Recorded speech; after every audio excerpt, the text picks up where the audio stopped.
Exactly 1 month ago, Matt ran a course around 10 or more Speyside distilleries in an annual event called the Dramathon. Now, full disclosure, a video documenting this day already exists on our channel, but today we're going to take a deeper look into the event, the build-up and the preparations for Matt's first running event, and his thoughts and feelings about the day. Now, the adrenaline has had a chance to settle, and the legs have fully recovered. Let's get into it.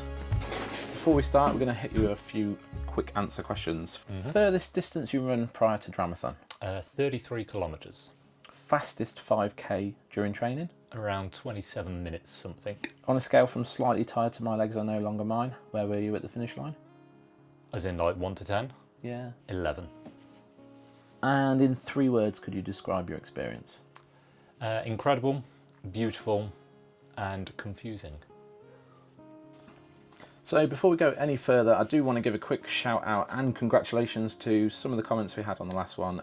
MCFC Dave, Ollie W, Danny Clayton, and brutalise your name, ACNUD, Acnud.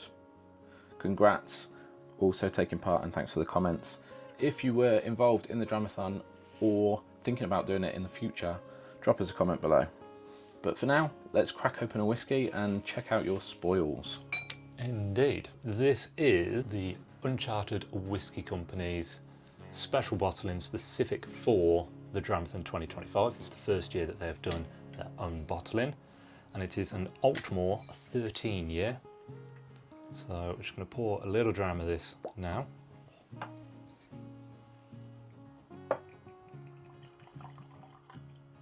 Be rude not to myself if you don't mind. Good shout.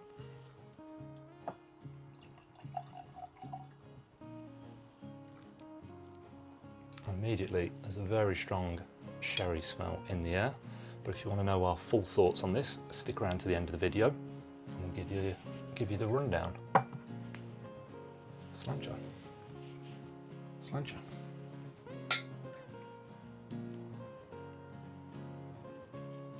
So as we get into a sip of your prize, I thought we'd basically start with what is the Dramathon and how did you hear about it? Okay, so Dramathon is a marathon-ish run around Speyside focused on whiskey. First saw about it, I believe on Facebook. I think just an advert randomly. Dramathon 2024 had just been. I think it was like a week before I saw the advert, the event had actually taken place. And yeah, basically it's just a giant run that covers lots of distilleries around Speyside. In terms of seeing it on Facebook, had you started running? Yeah, so by that point, I'd been running about 2 months. So pretty tidally tied in really, weren't they? Yeah, early doors with the running, just at the beginning of that journey, but doing quite well with it. And people kept, like, when I was saying to people, oh, I've started running, quite a few people was going, oh, are you going to do a marathon? Which I never had any intention of doing something like London or Manchester or Birmingham or anything like that. But then I saw the advert for the Dramathon, and it was a case of, well, if I was ever going to do any marathon, that would be the one that would combine 2 passions. So then as you near the event, what's your training sort of gone like? Are you prepared physically? You feel confident? You sort of said your furthest distance was, what, 2/3, 3/4 of the way before you got to Dramathon? Yeah, about 3/4, which is, so I was following a training plan on an app called Runner. Things were going pretty well, but I'd actually injured myself last Christmas. And then within the last couple of months, that injury started to kind of niggle away again. So training had gone well, and then it was getting to a point where I was having to kind of taper off a little bit and be cautious because I couldn't afford to injure myself again as we got closer and closer to the event. And then of course we're down in the Midlands, so going for a marathon in Speyside is quite a journey in itself, just in the car. What was the journey like? How soon did you get up there, and journey was prepped? Pretty plain sailing, but I have a technique for tackling really long journeys, which is to get up at 4 a.m. So I missed all the traffic. It was the first big journey in my new van. So it was nice to kind of play around with cruise control and enjoy the comfort of it on a long drive. So I travelled up on the Thursday, and then registration was on the Friday, with the option to register Saturday morning before the run as well. But I like to be kind of ahead of things, so I went Friday afternoon to register. So then going to the morning of the race, what was your thoughts? What was your feelings? What was your emotions thinking it had kind of culminated to that one day? Yeah, it was an odd one, almost anticlimactic in that I didn't have the huge anxiety I thought I would. I'd woken up to a few messages from yourself, Slim, other family members, kind of wishing me good luck. I think even right up till the actual start line, I wasn't really thinking about the physical challenge of running that distance.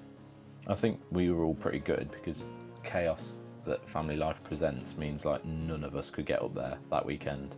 Yeah. So we were all like pretty frustrated at home thinking like, I hope he's all right. Like, Yeah, I yeah. hope he gets through it. Yeah, and you guys were amazing because I had messages from everyone individually and within like our family chat, both before and during, and then obviously after the run as well. Thank you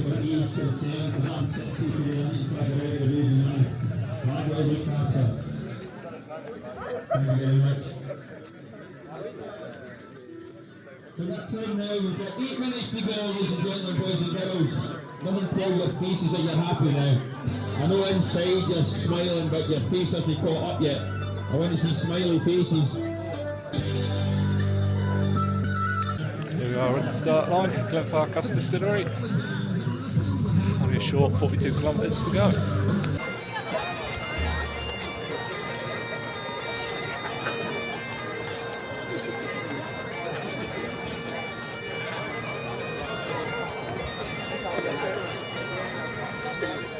Give us an idea of the experience crossing that start line. How many people are there?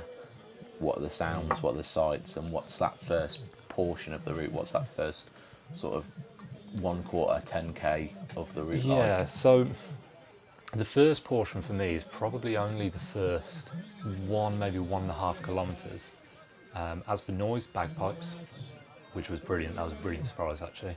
This is not only my first marathon, but my first running event. I've never ran with other humans around me, so that was a very odd thing to suddenly be on a start line of a little over 500 people, I believe, where your toes are pretty much clicking the heels of the runner in front of you. And it starts at Glenfarclas and it goes up like a farm track where you're basically running in the ruts created by the tractors and ATVs and whatever.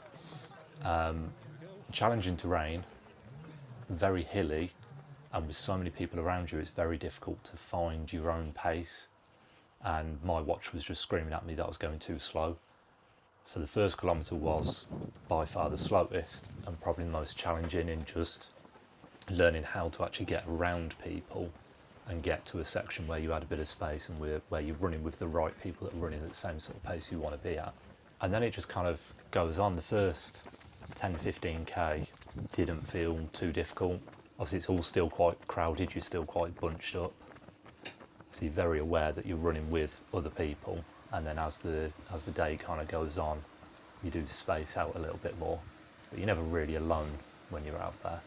And yeah, just lots of beautiful scenery. Obviously autumn in Speyside is a really nice time of year to be up there, lots of beautiful colours in the trees. What? A little over 6k in. Feeling good. It's a beautiful day. It's a little bit cold, but warming up quite quickly. Just down by the river now, coming around Ballindarloch Gardens. Once you break out of that first 10k, you're kind of onto the Spey, aren't you? And you're heading out on what is sort of the flattest part of the route. What's the views like going along that river that kind of feeds the whole distillery industry in that region? Yeah, so it's a lot of great views and then wooded, like woodland sort of views. So there are areas where it is quite open and you can see across the river, and then there's quite a lot of areas where you you could kind of be anywhere in the world because you've got trees either side of you and it's all overgrown, but very beautiful, very peaceful, sort of really nice area to run in. It'd be nice to have an area like that, more local to run. I don't think I was ever actually 100% sure of where I was. It was a bit more of just keep going forwards and follow the other runners and follow the marshals as you come around each corner. Obviously there were a few points where you see a specific distillery and you see the brand names and stuff, so you kind of get a sense of where you are, but distance wise I wasn't really sure where I was or how close I was to any sort of markers. Come round this corner, the view of Ballingallock Castle. Outlaw tunes on Outlaw Pipes starts playing. Absolute perfect timing, and that wasn't planned. Thank you. Yep.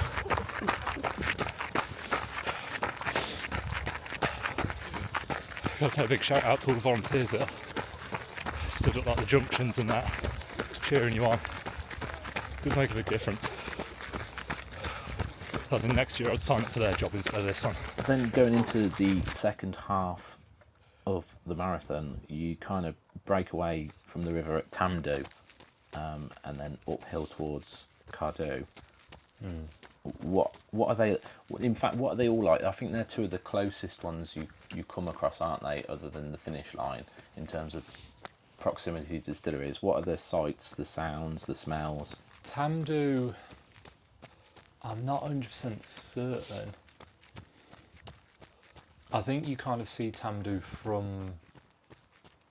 maybe from the back of it. It did make me feel like you don't have the same iconic view that you get with distilleries on Isla or simply driving up into a customer car park. Cardew you get pretty close to it. I'd actually driven up to Cardew the day before, but yeah, you're on the road and you go up through it. That was actually interesting because a couple of people seemed to get lost on the route up Cardew because there's a little pathway that goes up to the Johnny Walker Four Corners statue, and a few people followed the signs going up to that and then realised that they're at like a dead end on a hill and they should be coming back down and following the path underneath that hill. But yeah, you do go pretty much right through the middle of the distillery. Very hilly area up there though. So it's fair to say the scenery helps but hurts. Yeah, the scenery's nice, and I think when it does hurt, you see things like the distilleries, the Johnny Walker statue or a Highland cow or whatever it is, and you do have that moment of, yeah, just enjoy it because this is a stunning place to go out for a walk or a run or whatever. But once you were past the halfway line, that's when things started to get a bit tougher. Yeah, somewhere I think a little after half, I remember there being a really seriously steep hill through the woods, and that was the first time I slowed to a walk. Well, a climb more than a walk. Little over halfway through, and Chris has just texted me some words of advice, words of encouragement. He decided to quote Barney Stinson. When it comes to running a marathon, step one, run a marathon. There is no step two. Which everybody around me did as well. Normally on hills I'm pretty good at kind of powering on and going even faster just to get it over and done with, but this one kind of beat me. And then by the time I got to about 28 kilometres in, my hips were just feeling every single step, and I had to kind of slow down and walk. And then probably about 10 kilometres or so, I was kind of run a bit, walk a bit, run a bit, walk a bit, and I just couldn't get that rhythm and get going again until it was, the last couple of kilometres from the finish line. Then you're into that final sort of 5k. I have to say the people are amazing. Everybody's really encouraging. But I ran about 2/3 and my hips just went. So I kind of ran a bit, walked a bit. Mostly walked, hoping that by the time I got to 37k, I'll be recovered enough that I could just run the last 5. But even that, it's just not possible. I've got about 1.3 left. Not even running for the last 800 metres. Sorry about the camera work. My legs, specifically my hips, they just ain't got it. Final Distillery, you're going to do this. You are. Easy views today. See guys, Balvenie. It's the first time I've actually been to Balvenie.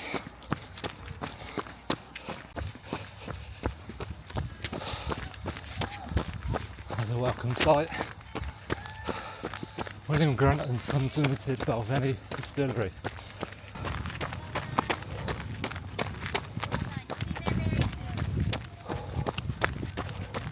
Nice job. Thank you. Almost to the end. You got it. Thank you, thank you. Kind of feel bad thanking them for all the support. Don't realise I just walked a third of this thing. But it's the mileage that counts, I think. I'm not bothered. End of the day, I came here for a good time, not a fast time.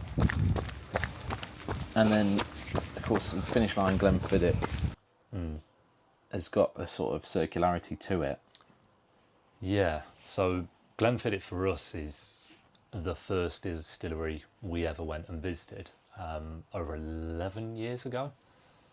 Very much the start of my whiskey journey. It's the first single malt I tried, and it is kind of what set off this obsession of trying so many different whiskies. And then, yeah, 11 years later, I'm at the end of a journey with doing the marathon from Glenfarclas all the way to Glenfiddich. So it was a strange kind of feeling, like coming home in a couple of different senses, because it was like coming back to the start of such an important journey in regards to whiskey, but also coming to the end of the marathon.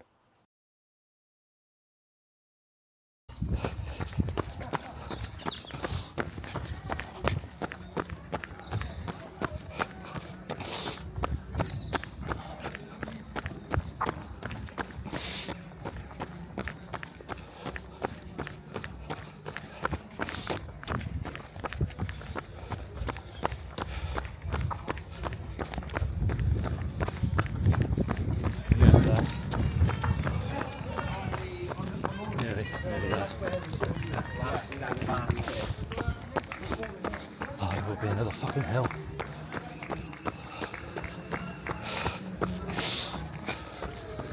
Now at the finish line. Start the whiskey journey. Thank you. End of the Dramathon.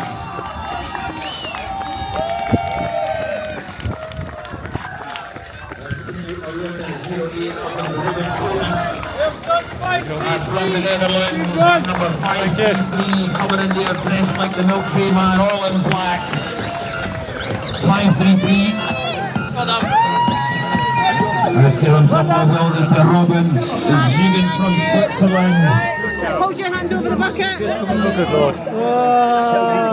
That's 533. Matt Younger, congratulations there.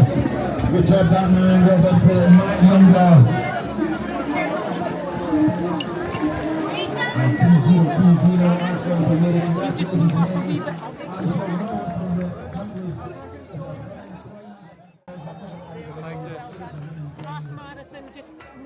What's it feel like? Having spent sort of 14 months building your body up to it without kind of knowing that was going to be the goal. Yeah, the actual finish line that's where the confusing word comes in, because it is a real mix of emotions. It was quite overwhelming because there's literally crowds of people, and I distinctly remember a guy shouting out my race number and telling me well done, and he was just, you know, a random member of the public stood in the crowd, and at the same time you've got noise from the other side with the official race organiser, announcer, whoever he was, that's saying your actual name over like a speaker system, and you've got somebody in front of you trying to scan your little dibber thing to actually finish your time. and my phone's ringing because you're trying to FaceTime me. I've got messages coming through. I'm walking straight into a massive crowd of people, and it's all just very disorientating because there's so much happening at once, and you don't really have time to process that actually you have done it, you've finished the run that you've spent months and months building up to. So something that did surprise me about the Dramathon was at the very end, when you get to the finish line at Glenfiddich Distillery, their bar was not open, which they may have had, well, they must have had reasons for not opening it, but I was a little disappointed with that because I was hoping to kind of cross the line, go straight to the bar and get a nice glass of like Balvenie 30 year or something. Very surprised that, you know, there's thousands of people all at the distillery and they've chosen not to open the bar for it. Or any facilities for that matter. Not even Yeah, so the gift shop's open, and then there were 2 like food trucks on, which I don't think was enough for the amount of people that were there. It was quite a long wait, and there were people queuing for food that were then kind of turned away because things had sold out by the time they got there. But yeah, if I'm being overly critical, then they're kind of the only small issues, was maybe not enough food trucks, and for whatever reason Glenfiddich had the bar shut. Yeah, I don't understand that one. Yeah, so in terms of event organisation, all very, very well done. Obviously I have nothing to compare it to. This is the first running event I've ever been to, but as somebody who struggles with anxiety and likes things done in organised and sensible ways, I had absolutely no issues with it. Registration was straightforward. You follow the signs. There's signs on the floor that say, you know, if you're in this event, go to that table, this event, that table. Everybody that kind of works on the Dramathon, the organisers and volunteers and marshals and all of that, they're all brilliant. They're all incredibly helpful. The course was very laid out, very well laid out, clear signage pretty much all the way around. As I say, I think the only bit that seemed to confuse people was the little Johnny Walker thing at Cardew. What would you say to someone who perhaps maybe commented on the last one or watched the previous video that maybe is starting a running journey and maybe has an inclination for a drop of whiskey as well? I'm going to get attacked for saying this again. Listen to your body. If it hurts, stop, slow down, rest. All the things I didn't do. I went from nothing to 5k in 9 days, and it cost me a hamstring. So yeah, definitely slow down. You know, things take time. Do plenty of strength workouts alongside running, but rest really does help improve everything. Even though it feels like you're doing nothing, you're giving your body a chance to heal so it can do better on the next one. Finally, having completed your first running event, you've lived it, you've watched it, and you've recovered. Is there a sequel?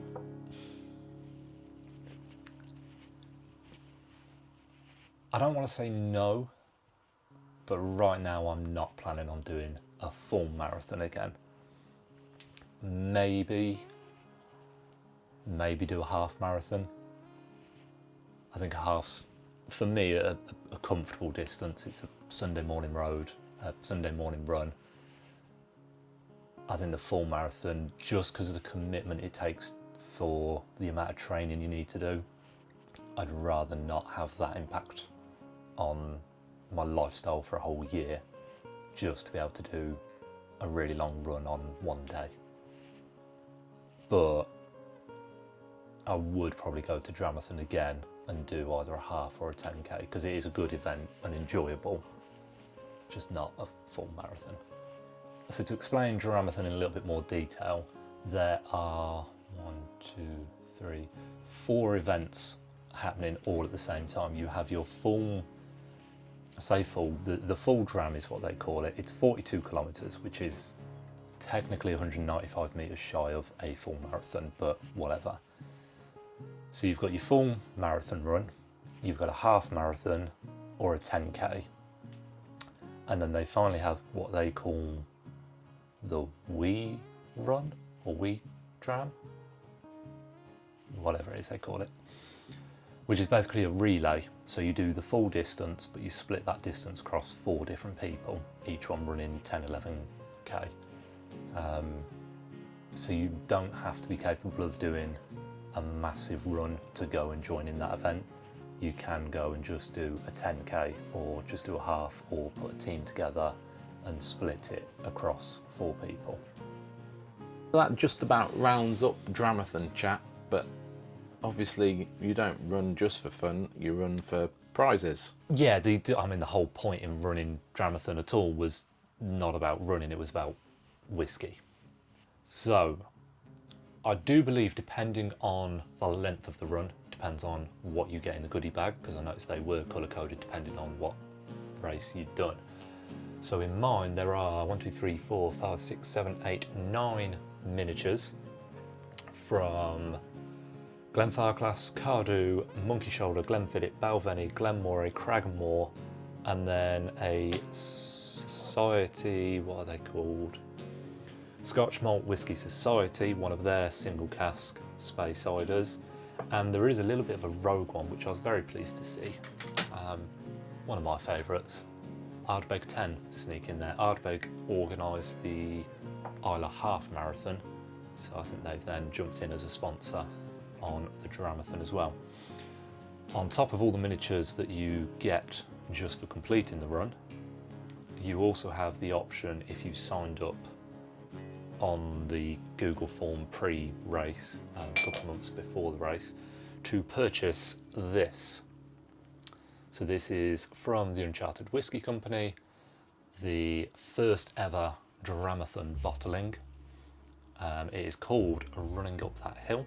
It's from Aultmore, finished in oloroso sherry cask. It's a single cask, bottled at 50% natural colour, non-chill filtered. We have it here. What are your thoughts, Dan? My initial response was, that's a Speyside whiskey. Very much so. Very rich, fruity, Yeah. like heavy dark fruit. Honey with that sherry, dark fruit, Christmas cake almost. Nice bit of spice. Not too much of a kick for a 50%. No, quite smooth. Yeah. Doesn't finish particularly bitey. No. Little bit of salted caramel. Little dry, little woody on the finish. But overall, just a really nice, strong, fruity, fine example of what Speyside whiskey is all about. So, if you've enjoyed seeing us tasting this particular whiskey and you spot anything of interest up here, drop a comment down below and we'll crack open and do a little tasting of anything that you like the look of.